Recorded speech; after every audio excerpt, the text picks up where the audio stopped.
So what we're going to do the rest of this evening is we're going to have a kind of a conversation here about Ecotopia and Ernest Callenbach. And to do this, we've invited three people who knew him very well. And I'm supposed to ask them probing questions. See, this is why I don't do, oh, okay. I'm supposed to ask them probing questions, and they're supposed to answer. So our three participants, if I can ask them to come up here, Richard Callenbach, Malcolm Margolin, and Joanna Callenbach. Let me just quickly tell you about them. So Joanna Callenbach grew up in Berkeley.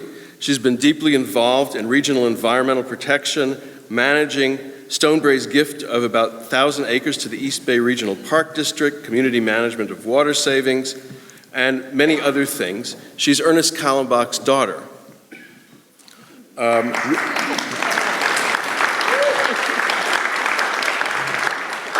Richard Callenbach is a former literary agent and educational media columnist. He was Chick Callenbach's literary agent, and amongst other things, he's a veteran of the Foreign Service of the U.S. Information Agency, served as administrative director of the American Film Institute Center for Advanced Film and Television Studies, and other things. And then finally, Malcolm Margolin is the founder, what did I do here? Well, he'll figure it out. Malcolm Margolin is founder and executive director of Heyday, a nonprofit publisher that focuses on California's history, environment, and culture. He's a recipient of many awards, local and national. He's also the author of several books, including The Ohlone Way, Indian Life in the San Francisco, Monterey Bay Area.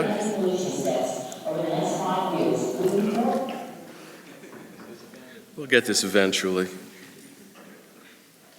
And the book was selected by the San Francisco Chronicle as one of the 100 most important nonfiction books of the 20th century by a Western writer.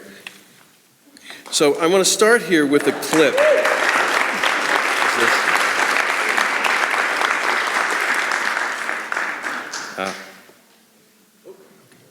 So all you have to do is hit the space bar. Space bar. Okay, I want to start here with a clip, which was provided by Richard Callenbach. At various times, Kahlenberg, sorry, you're right, Kahlenberg.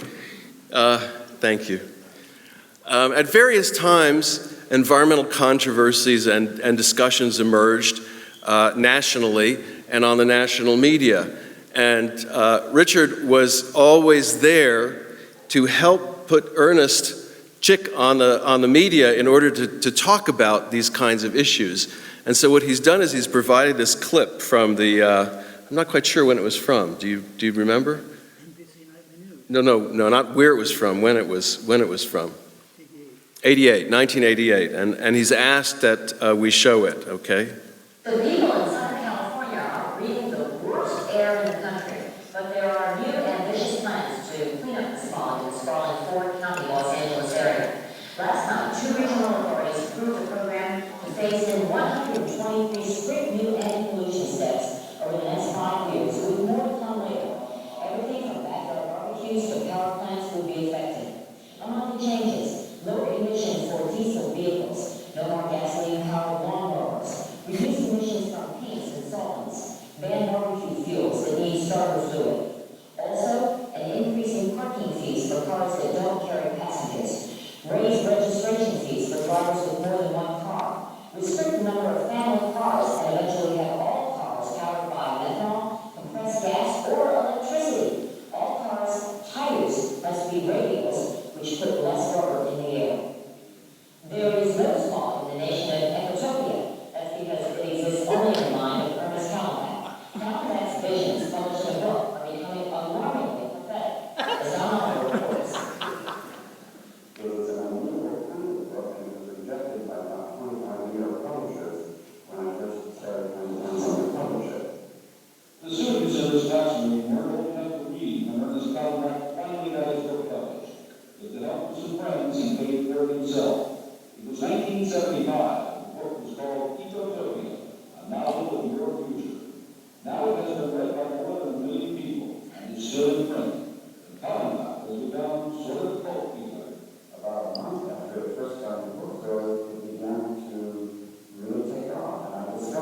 secret wisdom that hadn't gotten abroad in the land yet. Callenbach, to his surprise, found himself in great demand on high school and college campuses as a guru of the future. The plot of the novel contained the plan. Environmental concerns caused the states of Washington and Oregon and Northern California to secede from the Union. San Francisco was the capital. In Utopia, all motor vehicles would be gone, replaced by electric cars. Big businesses would be broken up. High-rise office buildings would become apartments. Workers would own the companies. The work week would be 20 hours. Synthetic fibers ceased to be made from natural cottons and wools. The elimination of pesticides in the production of food. A much more primitive lifestyle. People living communally, placing emphasis on the survival of the planet. So what I would like to do, if I could, I would spread all my friends and family and those who live that way. I think we're all better off. I would be allowed to do. Ecotopia suggests little neighborhood communities like this one in Davis, California, an energy saving devices, an agricultural cooperative, a daycare center, and communal open space. Utopian was a way that's really within a system that can maintain itself. Not really that destroys it. In his narrative, Callenbach weaved together an array of technological changes that he said man needed to make in order to stop his wasteful polluting ways. Now, 14 years later, some of those ideas have become accepted reality. The important thing from my perspective is to get as many alternative resources in place as we can. The increasing number of windmill farms generating electricity is encouraging, and he continues to urge the use of photovoltaic cells to produce electrical power. In one housing tract in San Diego, a third of the homes are equipped with the cells which transform sunlight into energy. It is fed into the local utilities power grid and reduces the homeowner's electric bill. I feel like we're in the beginning of the world. Our children are Kahlenbach proposed pollution-free magnetic trains to their communities. Both Japan and Germany are now testing them. In Iceland, New York, beverages being recycled by Utopian Ecotopia. The city is forced into it by all the publicity over its beverage bars, which wandered the oceans for 6 months looking for a place to dump. The recent oil spills and beach dumping of medical waste have created interest in the business community. The things Callenbach has to say. I think that ecological disasters are going to increase in both severity and public impact. We may have a nuclear meltdown, for example. It is possible that the greenhouse effect is happening and that we will get hotter and more extreme weather. He has also signed a deal which may turn Utopia and its message into a TV movie. My guess is that an awful lot of people, if they were given the chance to live in utopian life, which is more emotionally secure and more convivial and less stress, less pressure, but also poorer, they would say, you know, it's going to be worth it. This is my bet with the future. Now for NBC News, Los Angeles. You're supposed to sing into the microphone, okay? Okay. So- Are they on? They're on, okay. It's on. So I guess the obvious first question is, what was the process by which Ecotopia saw the light of day? That seems to me, is that a question to ask you, Richard? I came on board. Speaking. I came on board when it looked like we were able to get a mass market paperback going. But the 20 people who rejected it in the first place was prior to my tenure, so to speak. Okay. I turned that around. But what Chick did after the 20 rejections was to form a group of people, I think there were 7, who pooled their funds to publish the book privately. Mm-hmm. And it was sold only locally. How many, what was the size of the printing? Do you know, Malcolm? Do you remember? Uh-oh. It was a small first printing. I don't remember what it was. But Chick was working as an editor at UC Press, so he knew how to do books. And he knew how to edit them, he knew how to design them, he knew how to put them out. So he got some people together to do it. And Berkeley at that time in 1975 was lousy with little presses. You couldn't swing a dead cat without hitting a publisher. and there was a distributor called Book People that was and they distributed the Whole Earth catalog. They distributed that wonderful book by a guy named John Muir, not the John Muir that we know, but he was a VW mechanic who lived in Santa Fe. And it was VW Repair for the Complete Idiot. And there were all these alternative things that were being distributed by Book People. And when Chick did that book, he brought it to Book People, and they immediately, and Book People was a co-op. It was a Berkeley that was filled with co-ops and consumer co-ops and workers co-ops, and they saw what it was, and it hit Book People, the distributor. And at that time, there were bookstores, and there were bookstores all over the damn place. Right. And Book People went into those bookstores and talked about it, and that's how it started to spread. And also at that time, New York publishers were beginning to look at Berkeley, and they were beginning to look at California. They knew something was going on, but they didn't quite know what it was, and they were scared of being left out. So all kinds of people were getting big advances, and I think it was Ballantine that came to Chick to get. Did you bring it to Ballantine? No, but I brought it to Bantam. It's a Bantam. Sorry, to Bantam. Did you bring it to Bantam? Yes. Yeah. Okay.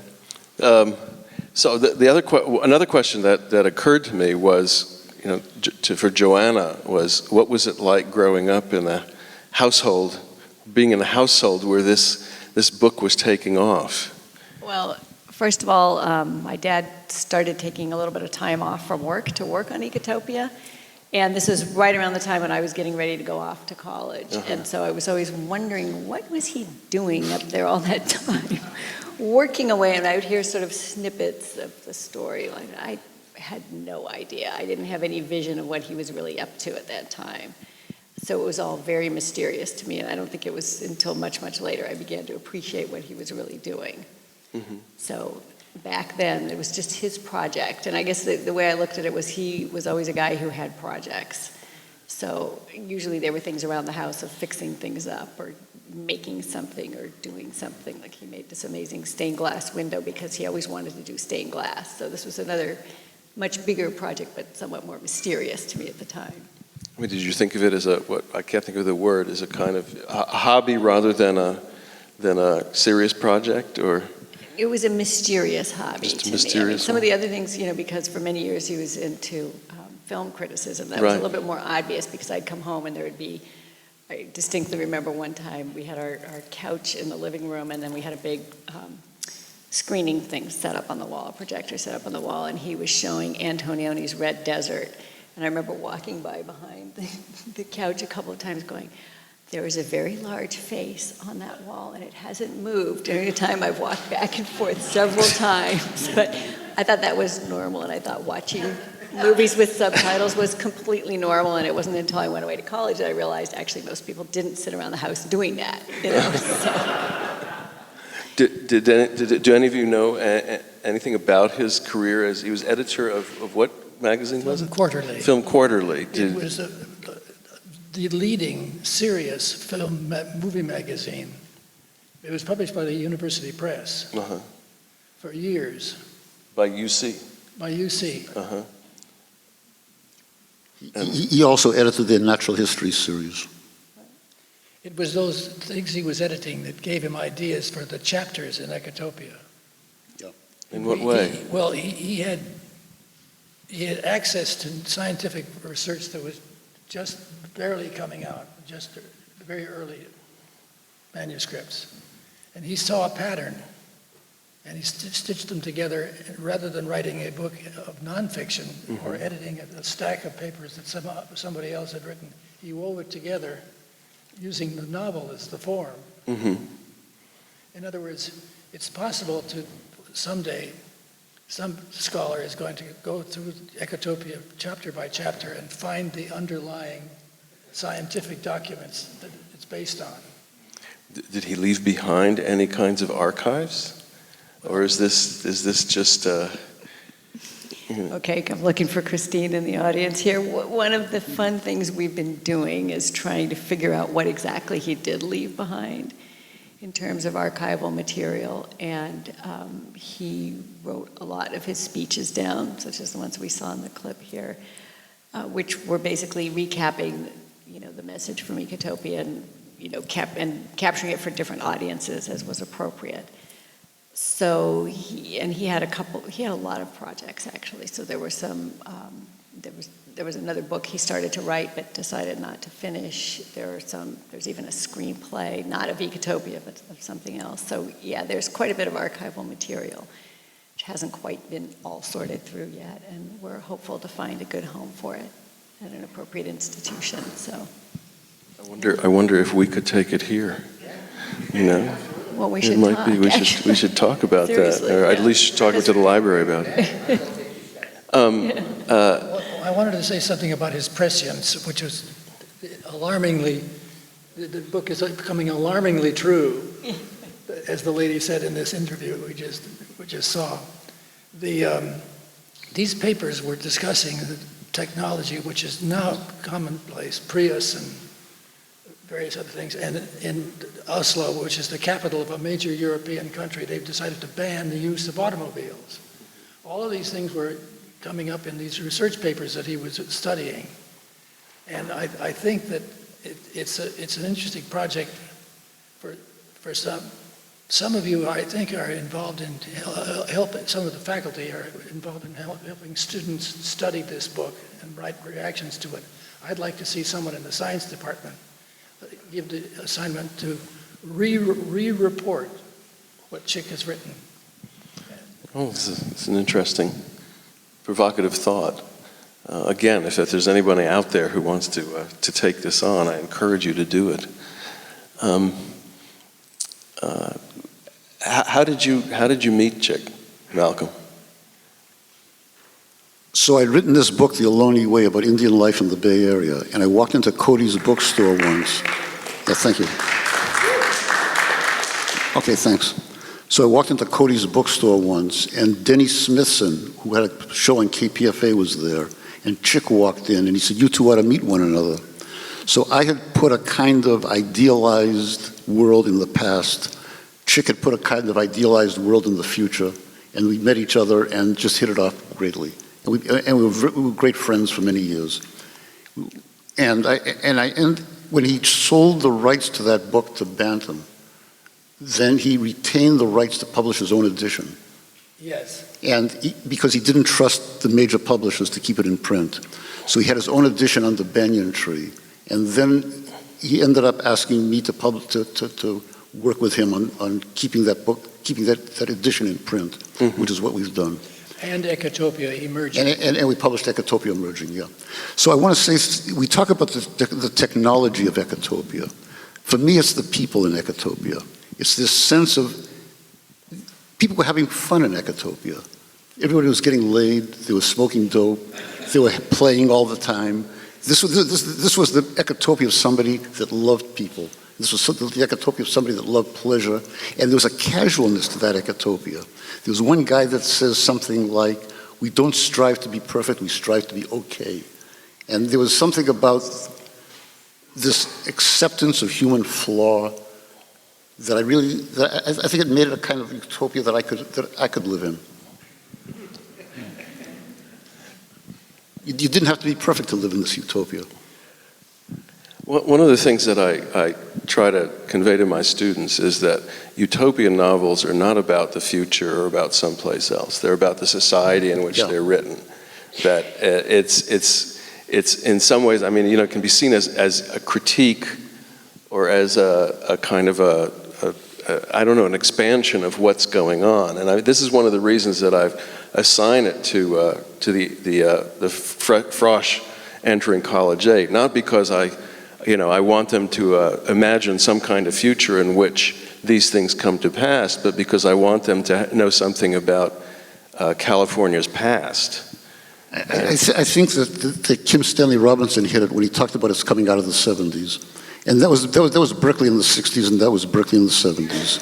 That was those social experiments, the beginning of the ecology movement, the technologies that were there. All those technologies in there they were either present or they were almost being, you could see them in Berkeley.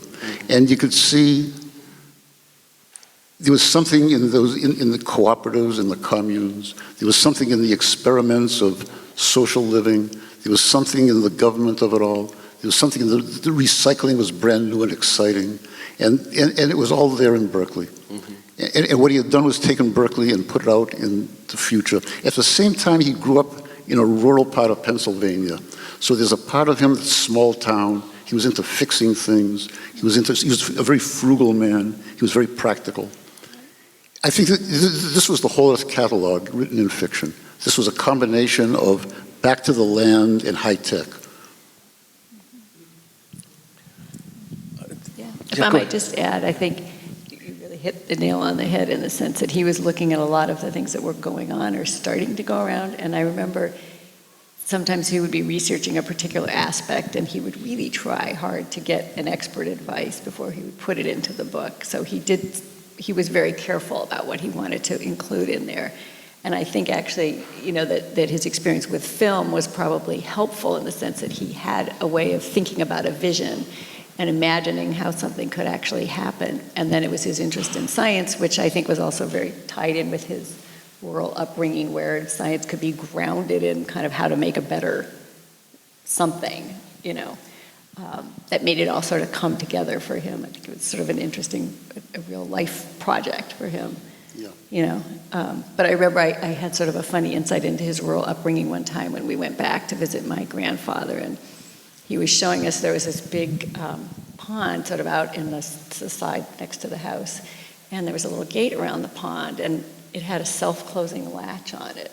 And I was like, oh, this is why he likes to do things like that, It was a very rural but very efficient thing to do, to have a self-closing latch on your gate. So you walk through the gate and it shuts behind you and shuts, So. And it was that combination of hippie values, but also deep-rooted American values that he had. So people were self-reliant, they were responsible, they were good citizens in that book. And I think it's comforting to us. This was a book of our people. This was not some manufactured beings from an alien planet. There are some things in the book that are probably not so pleasant. And, again, some of that is a projection of some of the politics and things that as they seem to be moving. The war games are particularly sort of, it's hard to tell where exactly that came from. So in the book, rather than having institutionalized war, what happens is that every so often groups of men go out and make noises at each other and then attack each other and occasionally inflict wounds. And then they go home, feeling very strong and heroic and things like that, it's right? It's also called World of Warcraft. There's a whole movie about that. And do any of you have any idea where that might have come from? Yeah. I think that it has to do with the fact that he didn't feel you could eliminate human aggression. You had to put it somewhere. It had to have a place in your society. It was not going to go away. So what you do is you minimize it. And a whole lot of California Indian warfare was something like that. There was a whole lot of preparation. There was a whole lot of noise. One person might get killed and there'd be a settlement. And I think that's where it came from. But I think it's also, we have football, we have boxing, that we have these kind of violent things that we condone. And we consider an outlet. We have football. I mean, football is it. Some of you know George Carlin's rap about football and baseball, which I always love, right? Football is war. Baseball is peace. I'm not going to do the whole thing here. Sort of taking those games, right, and turning them into this sort of ritualistic practice. But women aren't included. They're on the sidelines. And again, that to me says something about the tenor of the times. That there are still these gender roles, although the heroine is a lumberjack and does all kinds of things. that would have been associated with men at the time, there are still clear gender roles in the book. So it's a period when things are starting to sort of, become clear in terms of gender and relations, but there's still some issues there. Yeah, and race was also an issue. And racism too. Yeah. So there were blacks that had their own community. And this was part of, so listen, that's a problem. And it's a problem of, at that time, you had this beginnings of a cultural awareness, of people having, of how you preserve, cultural preservation, of how people preserve their own uniqueness and identity. And I think, and the Black Panthers were there. So this was part of what was in there at that time. But it's also a problem with these one world governments and stuff like that, is how you preserve cultural diversity, and the price you pay for cultural diversity. And damned if I know.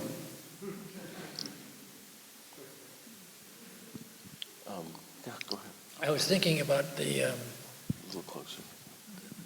some of the things that kept the movie from being made, to which reference has been made. Right. It was actually optioned maybe 20 times, and all kinds of scripts were written, but one of them was particularly good, and it was paid for by NBC.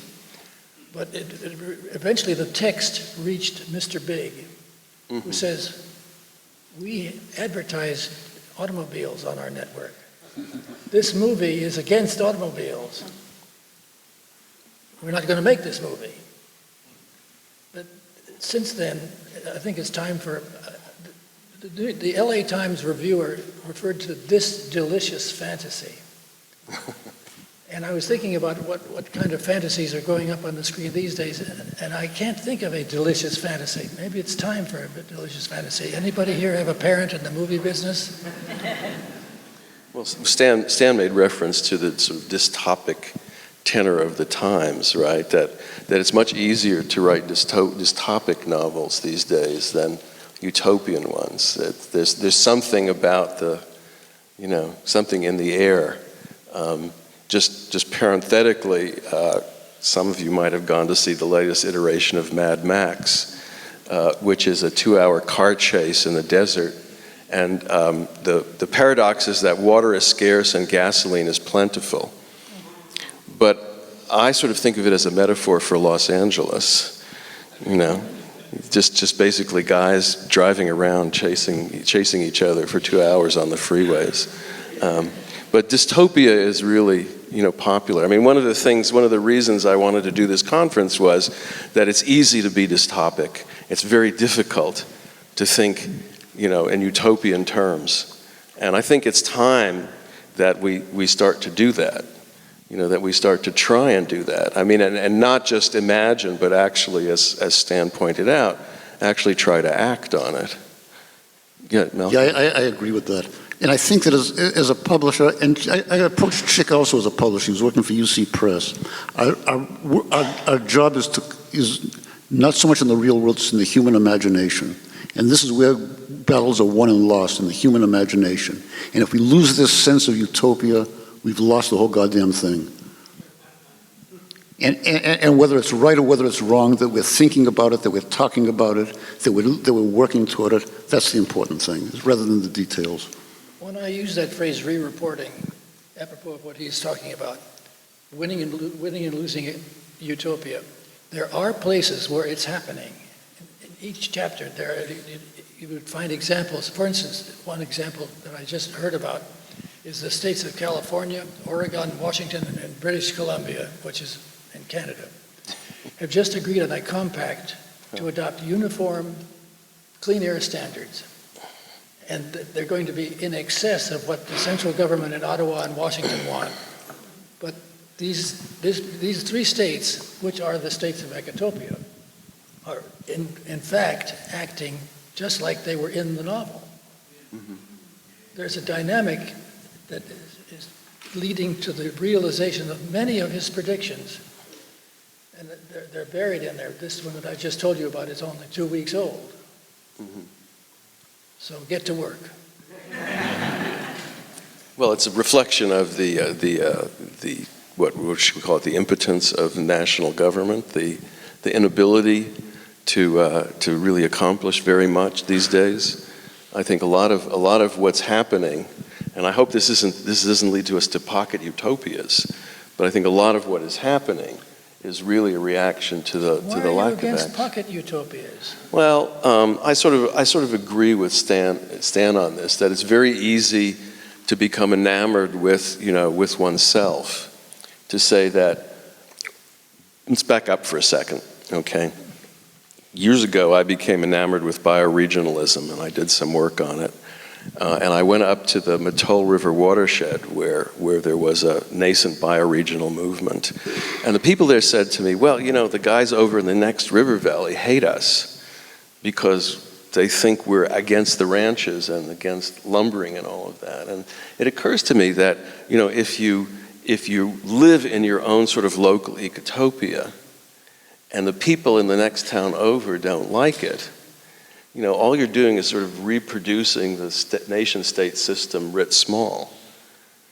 Pocket utopia may be very wealthy or relatively well off next to, it's sort of like Palo Alto and East Palo Alto. So there's this problem. It's a lot easier to work locally. You know the place, you know the people, you know how things work. But then what about the, other places? And I think that's why, I take that sort of warning to heart. Well, the premise is that if people are doing it right in this particular town, that the other town looks at that and feels bad. Well, I mean, that's one possibility, right? I mean, you do see around the world communities reproducing things that other communities have done.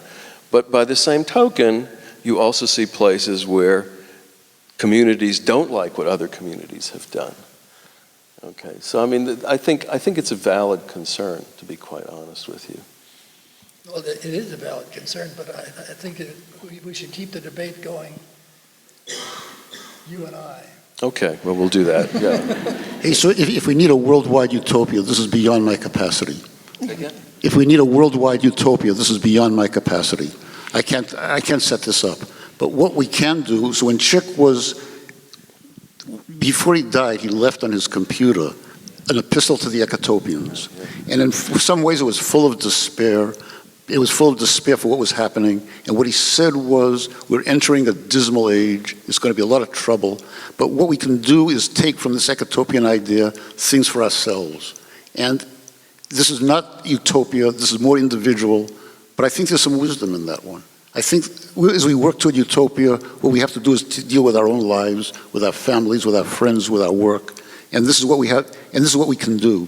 And if we could have just put this thing off into some kind of a distant world, for most of us, it's fantasy. I think we make our own utopias. Make our own what? We make our own utopias. Well, so we'll have to disagree on that one, I suppose. I actually wanted to raise something about Stan's book Pacific Edge, which I just reread this past week. And one of the things, I had that quote at the beginning about struggle, political struggle, and that one struck me, really struck me that the thing about utopia is you always have to be working toward it. And that requires political struggle. That it's not enough just to try and imagine it, but you have to start to think about what are the politics, what are the political moves. I think that's more or less what you were saying. You can correct me if I'm wrong. But you cannot just assume that somehow things are going to go, are going to proceed. One of the problems with many utopia novels is that they assume that there's a sort of a determinism or inevitability about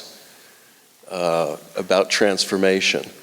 And again, I'm going to be a little critical. In Ecotopia Emerging, the key technology, the story is a high school student who invents a young woman. She's 16. A young woman a brilliant young woman who invents a cheap solar cell and refuses to patent it. And of course, this drives everyone, the energy companies, crazy. But this is the source, right? This is patent public property. Yeah, well, okay, public, what we would now call left, copy left, right, or whatever the term is, right, public domain. But you know, then that is what makes the subsequent ecotopia possible. But you know, again, this sort of automaticity is, I think, a problem. Because look, what do we see now? We see that PG&E, that the California utilities feel threatened by rooftop solar. And what they're proposing to do is to impose significant charges on people who have solar on the tops of their houses. Now, I mean, we can criticize that from a variety of ways, but it nonetheless, you know, is opposition, is institutionalized opposition, and the PUC has agreed basically to this kind of regulation, and I don't know exactly whether the Assembly played a role in this or not. So that's a place where political struggle is really important. If this kind of, let's say, utopian vision is to be pushed forward. Again, I'm not arguing that rooftop solar is the utopian vision or that the technology, you know, makes the outcome inevitable. I'm arguing that politics is, and I'm a politics professor, so I have to say this, right? Politics is always part of the struggle to turn these things from vision into reality.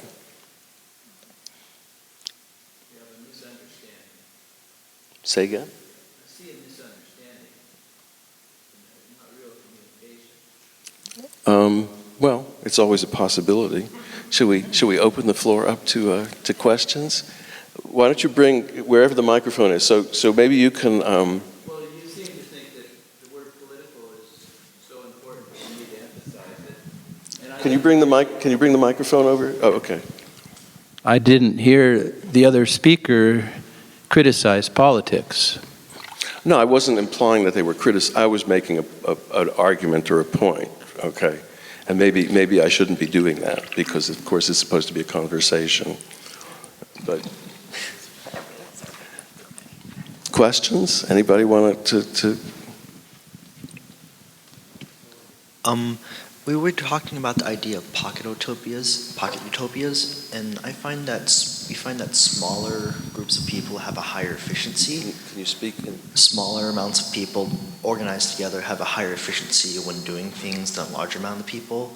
The big problem, I think, with larger governments is that things get lost, and when people that don't believe in the same cause as the people they're working for, they tend to like to sweep things under the carpet. How do you see the problem with the efficiency of a larger utopia versus a smaller utopia? Can you repeat that? I couldn't hear that. Yeah, the question, you can correct me if I've got this wrong, is that with a large, you know, utopia or system, things tend to get swept under the carpet. With a small one, it's much easier. Am I getting this right? With a small one, I mean, more transparency, more accountability, less possibility of hiding things. And you know, again, in a smaller community, whether it's utopian or not. So you know, the question sort of is, right, what are the, I mean, maybe it's a question to me, but what are the advantages of thinking, you know, in larger terms, larger scale terms then? I think there's dangers to it. I think that fascism always has a utopian quality to it all. And I think I think fascism is far more likely in a world government than utopias. And I think they're going to justify themselves by saying that they're going to make a better world. This is what communist Russia was like. This is what Nazi Germany was like. And I think that's where it's going to head, if we assume that. So, and I'm much more. Hey, so listen, utopia is a wonderful idea, and it should be a guiding idea for all of us. The poet Donald Hall, when he was 80, asked his friend Henry Moore, the sculptor, what constitutes a good life? And Henry Moore replied, is to have something that you work for all the time, something you believe in with all your heart, something you work on at every given moment, but the most important thing is it must be something you could not possibly do. But there are examples of its working in Kerala, the Indian state of Kerala, or Norway. In other words, you don't have to have money to do it right. Did you want to say something? Yeah, there are examples of people. I'm not saying nothing can work. I'm saying that this working of things has to be on a more piecemeal level. So Carol, things work. There are things in Carol that don't work. It sounds like you're also saying part of it is just to keep trying, not to expect success on every level all the time. Yeah. Which is also a skill. So Ronnie's into politics. I'm into literature. And for me, this is a fantasy. It's a nourishing fantasy. It's a fantasy that we need, but it's a fantasy. And I'm saying there are places where it's become real. Fantasies become real. According. What did you just say? So fantasies become real. There's that marvelous Arabian saying that goes something like, the eye doesn't see, the eye can't know what the mind doesn't see, something like that. So we have to plant in the mind these ideas, and then we can go toward them. And that's what literature does. That's what Ecotopia does. It plants ideas in the mind. He was getting these scientific papers crossing his desk. That's the phrase he used. They were crossing my desk. And they gave him, they contained ideas, and he put them in the form of a novel to bring them to a larger audience than would just be read if it was an academic publishing. What would Chick do today if he were still with us? If he were to, would he write would he still write a utopian novel? Would he still be looking at the scientific papers? What do you think? I mean, anyone can answer it. Well, I mean, he retired from UC, so the scientific papers weren't coming across his desk anymore. But he did have a couple of other projects he was working on, and one of them was actually called Vera and Dr. Dyer. And I think he felt that it became a little bit, it was Vera Verde and Dr. Dyer, was conversations. It was between, a play, it's a stage play. Yes. Two-character stage play. Right, sitting in, yeah.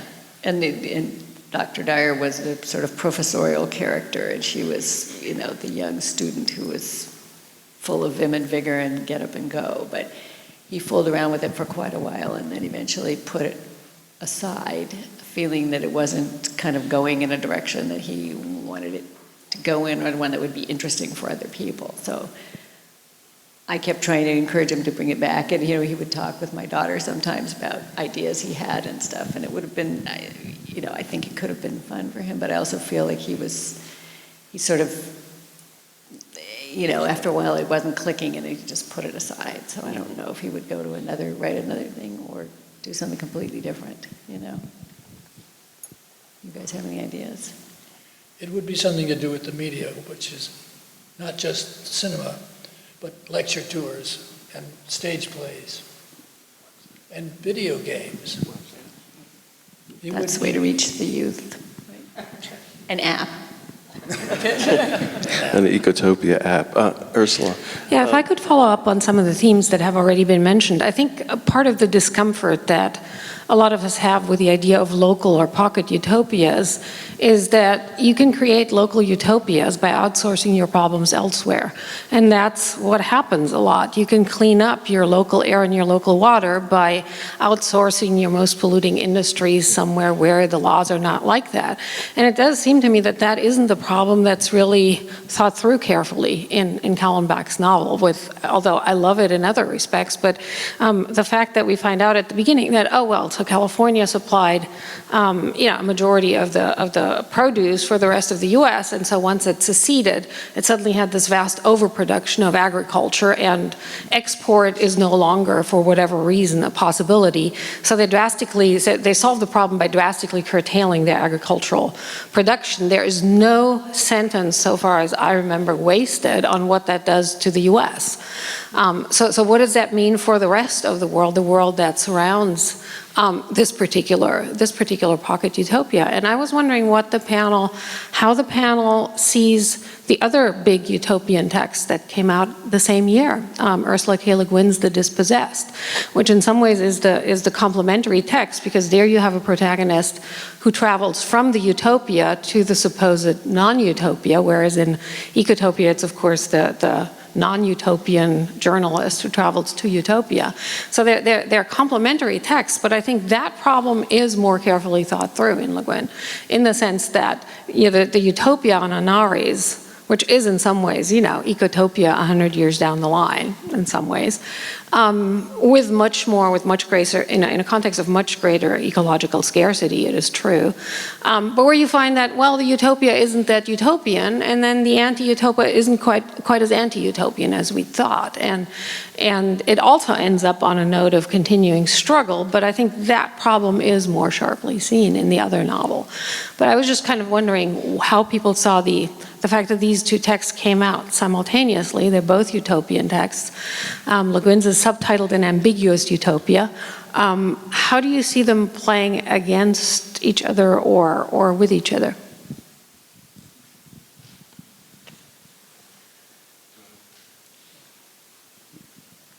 Ursula, do you want to answer your own question? How do you see it? I think you thought about it more than I have. Well, I mean, I've indicated some of the things that I find interesting, which is that the journey goes the other way, and that to me, in Le Guin, there's less of a demonization of the anti-utopia. I mean, Urus does not come off well. It is a society where there's a lot of suffering. But then there's an interesting counterpoint to that, because at the end of his journey, the anarchist utopian protagonist encounters the ambassador from Earth. And she says to him, well, if you think this is bad on Earth, you should have seen what we've gone through on Earth. So suddenly the whole thing, the whole way in which I think we had, as readers, thought that this was set up for us as both metaphors of Earth suddenly gets thrown into relief. And so I think there is an acute perception in that novel of the dialectics between the utopian society and the anti-utopian one that it defines itself against. And that's kind of what I'm interested in, what other people who have maybe more recently, more deeply engaged with Ecotopia might have thought about. All I can say is I've read one book by Ursula Le Guin, The Left Hand of Darkness, which I loved, and I keep recommending to young people today. Nobody's heard of it, but I haven't read the other book. So she's a great writer. So, yeah. It's the other great one she did. Well, I just taught Utopia, and I'm rereading Dispossessed. So, can I answer your question? So, a couple things. One is, Anaris is really on the moon, right? So there's hardly any resources. People have to be really struggling, which I think looks a lot more like what we're about to look at in terms of climate change in the Anthropocene. Whereas in Ecotopia, there's this sudden surplus. Like I think of Murray Bookchin's post-scarcity and anarchism. It's post-scarcity. There's enough. And so everyone can have enough. And so that's one piece. The other piece, I think what you said is totally true about what I love about the Ecotopia is so much of it. I was a hippie in the 70s. I was, and I remember thinking, oh my God, that feels so much like the social experiments that were happening all up and down Northern California and Washington and Oregon and in a lot of other urban areas. So I think it caught a feeling that what if we were to scale some of the things that people were actually doing personally. And the last piece is that I feel like I was giving a talk the other day called Can Scientists Cry? About the role of emotion in the Anthropocene. And there's so much more human emotion, or there's a lot of human emotion and the weeds in Ecotopia. That great scene in the restaurant where they talk and the person is upset, the waitress is upset, and the people go back and clean for her and help, right out of something that would happen at my co-op at Stanford. That getting into the weeds and looking at how people would act, what you were referring to. I love the Ursula Le Guin book, but I don't find any of that really. What Ursula Le Guin's book's looking at, I think, is even in an anarchist utopia, there's going to be moments where people want to have centralization. There's moments when they want lack of transparency. Power still emerges. You can't rule out power even in an anarchist utopia. It will continue to emerge and people continue to have to take power. So I think those are the main differences. It's been several decades since I read The Dispossessed last, and to be quite honest with you, I cannot remember which is the Ecotopia and which is not. Is it the anarchist society that's the... Anares is on the moon. Yeah, right. Yeah, no. Yeah. So right, good point.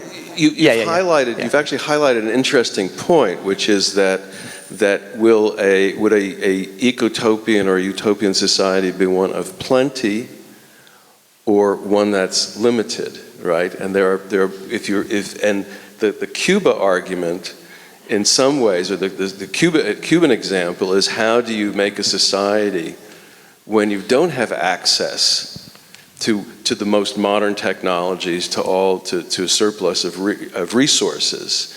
But the flip side of this is, and I think Edward Bellamy's book probably expresses this, right, is that with technology, scarcity disappears, right? Everyone has enough. I mean, that was the dream of industrialization, is that scarcity and poverty would be a thing of the past, because production would be so, there would be so much production that everybody could have what they needed, and that would then somehow constitute utopia. So there's this constant tension, right, in trying to figure out what would actually constitute some kind of utopia. In a way, that vision of plenty is probably quite, it's beguiling and yet misleading.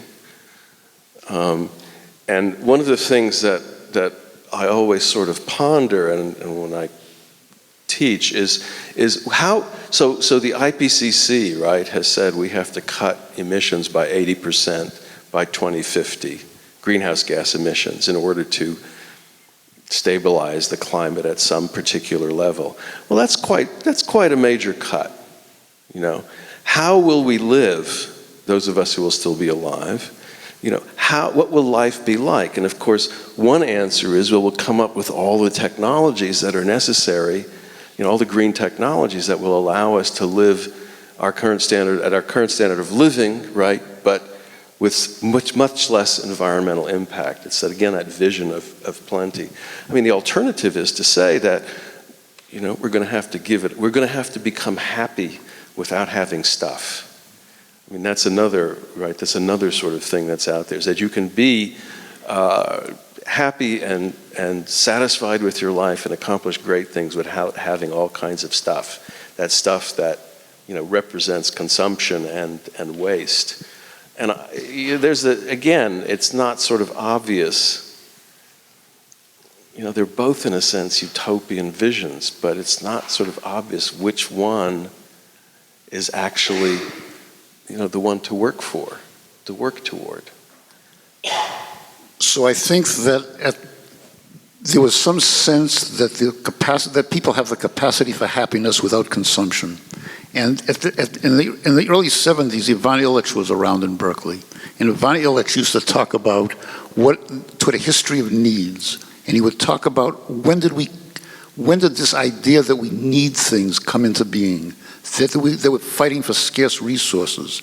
This is not the way human beings have always been. This is a historic artifact from the 12th century, and he talks about how it came into being. And I think there's a different concept of what human beings are like in this. And I think the marvelous thing about Ecotopia is not the technology, but Chick's great faith in human nature. People's great faith that with love, it's a playful world. Everybody's playing all the time. And that thing you were talking about in the restaurant, there was like a 1970s encounter group. And at that time, there was this marvelous sense of being uninhibited. We were supposed to be uninhibited. And there was something in there that said, if you were uninhibited, what would come out would not be destructive. What would come out would be something that would be productive and clear the air, and we'd have a convivial society. And it's that faith in human beings that I think I love about Ecotopia. We have a couple of questions, some questions out here. Where's the microphone? I had a question. I've always been delighted by how the second book recontextualizes the first book. Would you like to discuss that at all? Can you expand on the question a little bit so that The second book, Ecotopia Emerging? Ecotopia Emerging, isn't just a sequel. It kind of takes the first book and incorporates the first book into its own mythology. In Ecotopia Emerging, Ecotopia is a novel that somebody writes to kind of point the way. Would you like to talk maybe about Ernest's creative process behind that, how that idea came around? Well, I have a few little things to say. First of all, I think the prequel is more literature, it's more literary. And it's also, in many ways, and I was discussing this with Jojo, it's in many ways about the way Chick's mind works. The girl was doing scientific research, but she was not sure that she had everything nailed down so that it would survive replication. Mm-hmm. And she was always under pressure to reveal what she was doing. But she was unsure that it was up to her own standards. So that's the tension for most of the book. And Chick was that way in life. I had to drag him into interviews. And you mentioned his reluctance as well. Because he was afraid that he would get into a situation where he would be talking about a thing which he himself hadn't worked up to the level of excellence of his own standard. And I find, I salute Malcolm for keeping Ecotopia emerging in print. And I think it's now time for it, you and I have to talk about some way to bring it to public attention, because it is real literature. Hey, I'm a publisher. If you want to bring it to public attention, I'm all for it. What motivated, though, the writing of Ecotopia Emerging? I think his editor at Bantam, who was the acquiring editor for the first novel, said, "How did Ecotopia happen? Write a novel about that." So Chick did. Uh-huh. Did Bantam take it, or did? Yes, they did. Oh, they okay. did. But it was a strange departure from the. It didn't have the political impact of the first novel. It was much more of a psychological novel. So. You wanted to say something about that. Questions down here? Where's the mic? Yeah.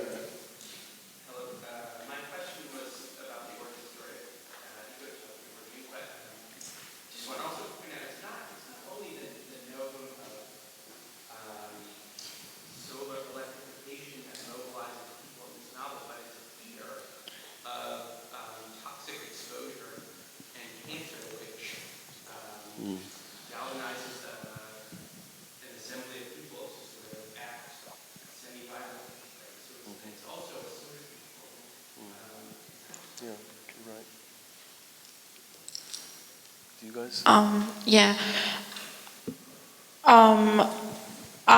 A lot of adults that I know, they grew up in the 80s, and the sort of 60s to 70s hippie sort of appeal doesn't really like register with them. They grew up in times of like scarcity and backlash, and like when I say, oh hey, I went to the Kresge co-op, and what if we eat less meat, and what if we buy everything that's like sourced locally, and they're like, what are you talking about? You're turning into a hippie. Like Santa Cruz is like like brainwashing you. Like how do we make Ecotopia like cool to like everyone? Like I feel like it doesn't expand beyond the bubble of Berkeley and Santa Cruz and maybe like some tree nut in Oregon.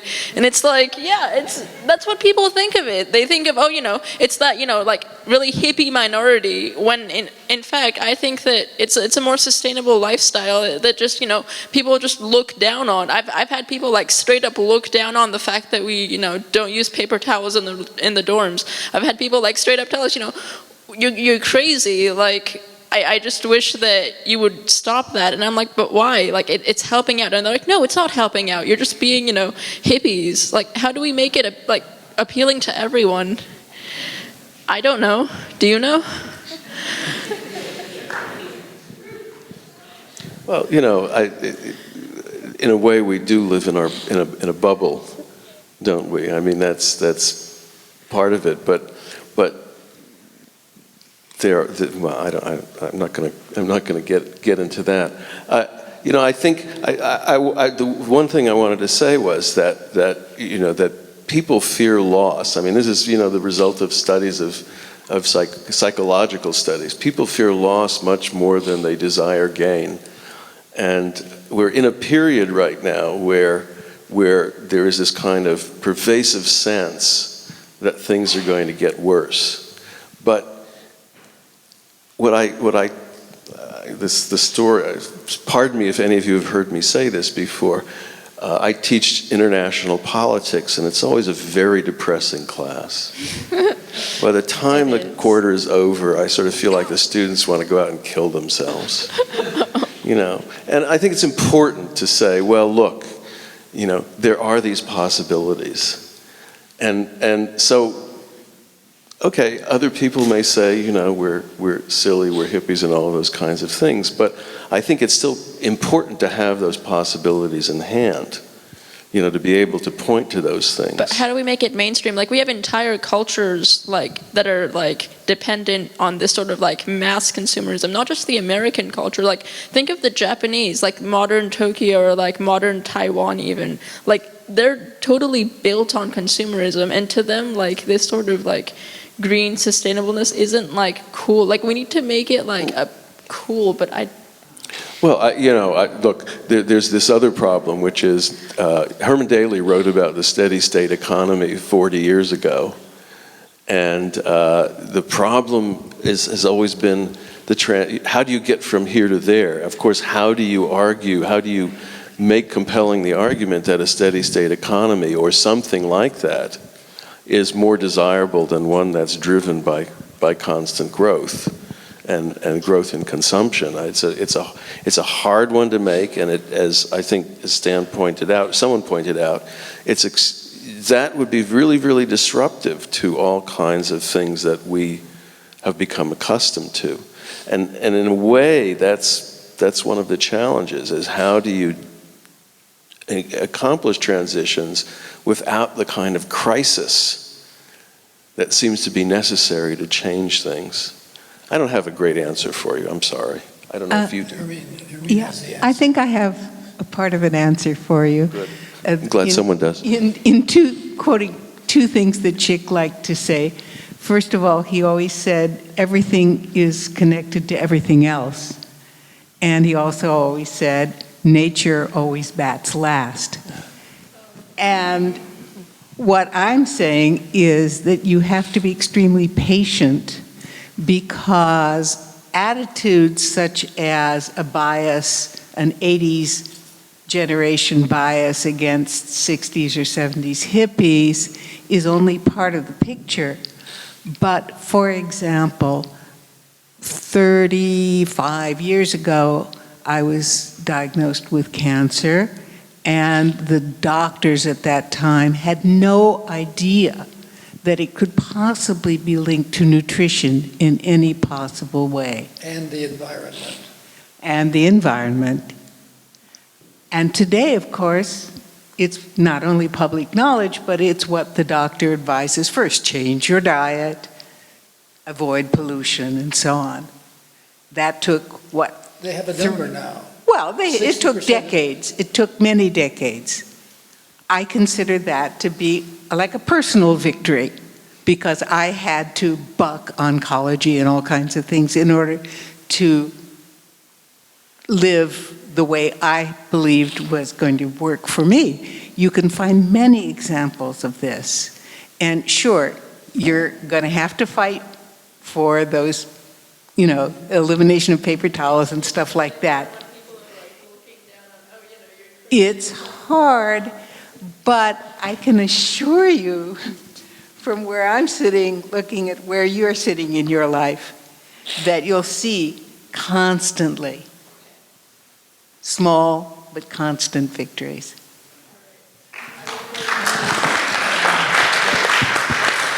I would also say let's take one or two more questions, okay? And Can I add something to that? Yeah. So there seems to be this despair that everything is going downhill. I was born in 1940. When I was a kid, I knew people who had been slaves. There was a Holocaust in my first years. There was an atomic bomb dropped on innocent people. Africa was owned by European countries. Homosexuals were despised and hounded. There was segregation down south. The world is not necessarily getting worse. just may not be changing fast enough, right? It's not changing fast enough, but and there are other dangers coming along, but maybe we're heading towards some kind of ecotopia. Yeah. And, yeah. I would just say, too, to the young lady, I was listening to the radio the other day, and the WHO, which is a worldwide organization, just declared meat a carcinogen and that you shouldn't actually eat it. And I was stunned by that. And of course, there's going to be a lot of flack on this report and so on and so forth. But just the fact that they would come out with something like that, I thought was so interesting and so apparently radical, you know, when you think of the way most people eat. So if they can do that, then, you know, you're totally justified in saying whatever it is you're saying to people about don't eat so much red meat. At least you're saying don't eat so much. They're saying don't eat any at all, which is, you know, quite a statement. I'm sure there'll be a lot of blowback on that too. So. Well, people now have some way to fight back about vegetarianism. I mean, what's happening is people are deciding to lengthen their lives by eating certain foods. They're not being compelled by law. It's a decision to lengthen the life, and also for the latter part of the life so you're in better shape. You can run and jump and have your marbles. I have sort of a two-part. I have a question for you all, but I also wanted to comment on you. Thank you. Because I was a student here in the 70s, and so part of the whole emphasis of UCSC is to come together, especially within your college, sitting in the dining hall and discussing these things and having a forum and listening to each other. So hopefully you can be, you know, if not teaching the other ones, at least like asking them what they're, you know, why it is that they object to you and what's wrong with hippies? Hey. But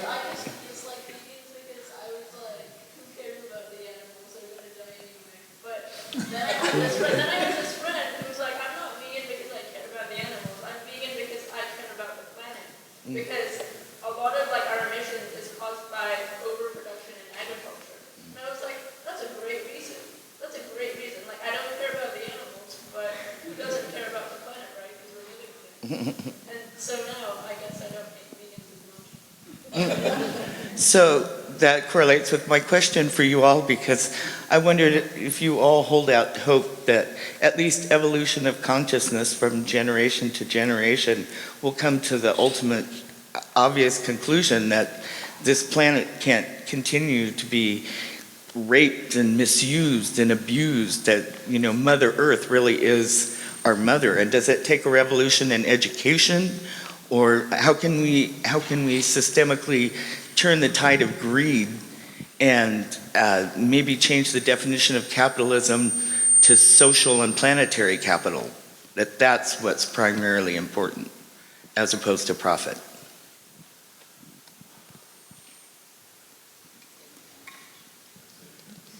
So I was telling somebody else earlier today that the poet W.S. Merwin has a marvelous line, and he says that I want to talk of the forest, I will have to speak in a forgotten language. I think we need to get back to that forgotten language. And the language that we speak today is a language of salesmanship. We sell each other ideas. We sell each other nature. We're selling each other stuff. We're selling each other books. We're selling each other programs. I think there's another language that we have to get back to. And it's the language of poetry. It's the language that embraces. It's the language that accepts. It's the language that understands deeply. It's the language of music and dance. It's the language of arts. And I think that for me is the way you go about it. Thank you. Awesome. So one more question. So I've been meaning to ask this for a while. When the idea of pocket utopias came up, I forget who it was, but somebody mentioned the idea of, like, say, two villages kind of resenting each other because one of them is a pocket utopia of sorts and the other one isn't. I was wondering how much of this has to do with different roles in production. I think Ursula went into some depth about this with how in Ecotopia it was sort of an issue of breaking off the agricultural base from the rest of the country. I was wondering what the solution to that looks like, whether it's sort of a smoothing out of the supply chain in terms of, okay, everything is done in one area, is needed in one area, sort of, again, de-globalizing everything, or whether it's an issue of fostering more compassion between areas of production, areas in the supply chain.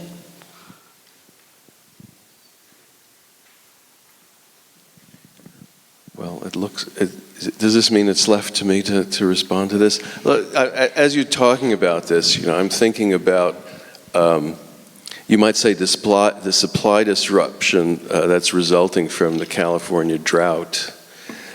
We hear about, I hope nobody here is an almond grower. Is anybody in the room an almond grower? So I can disparage them without a fear of attack. Well, my point is this, is that almonds, the sort of the poster child of the drought are the almond orchards, which in order to survive require a certain amount of water. This is not about production necessarily, this is just about survival. And there's been a lot of planting of almonds because it's apparently a very lucrative crop. And California has become, supplies something like 99% of the country's almonds. It's some enormous number. And also pistachios, by the way. Iran used to be the world's major producer of pistachios, but something happened which prevented Iran from exporting pistachios, and so California sort of moved in. But that's a different story. But the point is that, almonds are a great source of, a great nutritional source, but on the other hand, they're not an essential part of one's diet. They can be important, but one can survive. Except if you're not eating meat anymore. What? Except if you're not eating meat anymore, you gotta have. Well, but my point is that a lot of the crops that we produce are what one might think of as luxury crops. Again, I'm not saying there's anything necessarily wrong with that, but if the country is dependent on California agriculture, a lot of it has to do with things that are not necessarily essential to good nutrition or to health and well-being.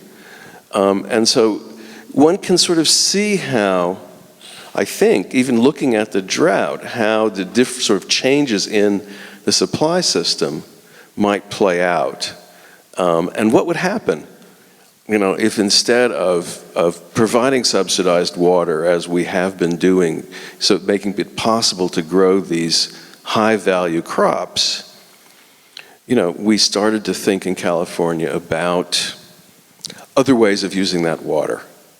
Again, this is not sort of arguing for, California first or anything like that, but using that water in ways that are, more just and more fair, and in many ways, I don't know exactly how to think about it, do better things. That would then start to introduce changes into the system of agricultural production and distribution. And I think there have been examples of that before. And it would behoove us to try and understand those kinds of things better, to look at the past, to try and identify changes, social changes, changes in practices, changes in norms, to try and figure out how do these things come about? How do they happen?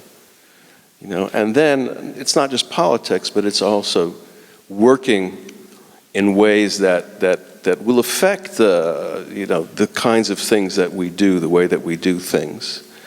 And so, you know, that's has to do with imagination as well.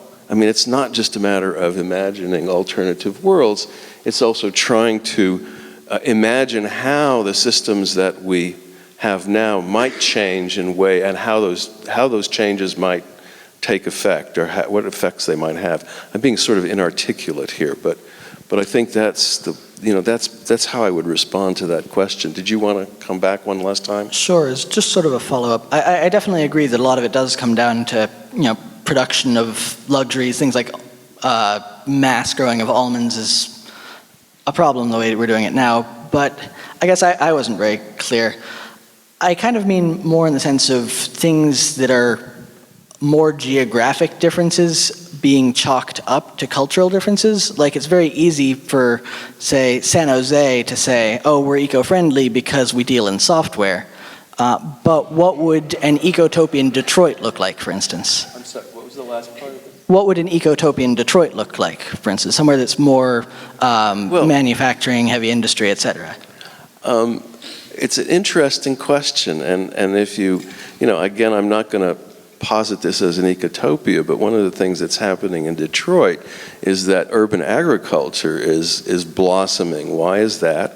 Well, you know, it's a poor city, there are lots of poor neighborhoods, but there are growing numbers of vacant lots.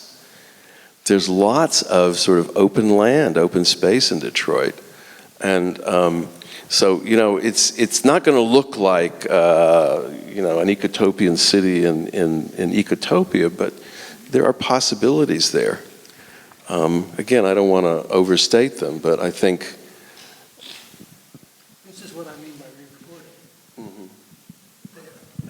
The buildings in Ecotopia have been reconfigured so that they're growing in alternate floors, crops. Residential and agricultural in a building which used to be for offices. And there are places in Detroit where that's happening. There's rooftop gardens that are providing vegetables for trendy restaurants and stuff. It's sort of a micro scale thing. So I think that Ecotopia is based on sustainability. And this whole business that you can have any world you want, you can grow almonds where there's no water, you can have all these bizarre schemes of moving water and air and stuff around, that there's some sense of restraint in there. There's some sense that the solutions do not lie in human ingenuity, they lie in this web of life, and that what we have to do is adapt to that. And it's a little bit romantic and a little bit corny, but I think that's where it is. I think that this whole idea that we can have any world we want, that an unfettered human imagination is capitalism, is competition, is destruction. And I think that the world has restraints, and I think we have to learn those restraints. So what Chick talks about is Utopia, Ecotopia built on biological principles rather than on physics. And I think we have to get back to those biological principles and know our place in it. Know our place. There's a beautiful passage on page 43. Does anybody have a copy of the book? Is it the right edition?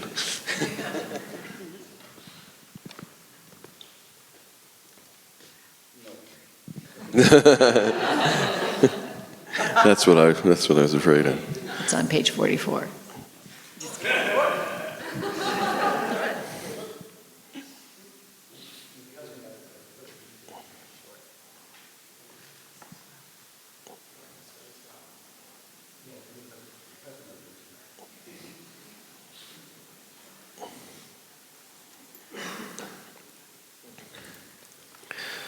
Okay, Malcolm has the appropriate edition, right? No, I don't. Oh, he doesn't know, okay. But I copied it down.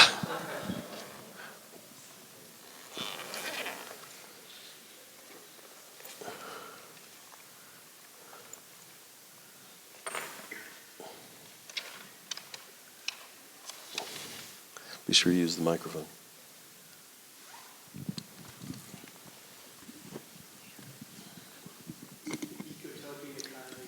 Ecotopia assumes that mankind was not made for production as the 19th and 20th century had believed. Instead, humans were meant to take their modest place in a seamless, stable state web of living organisms, disturbing the web as little as possible. People were to be happy, not to the extent that they dominated their fellow creatures on Earth, but to the extent that they lived in balance with them. It comes down to something that is so, it's become so trite, and yet it's so damn true. And I think this business of growing almonds in places that don't have enough water for it is just lunatic. There are places that, if you want almonds, you go to a place that has water.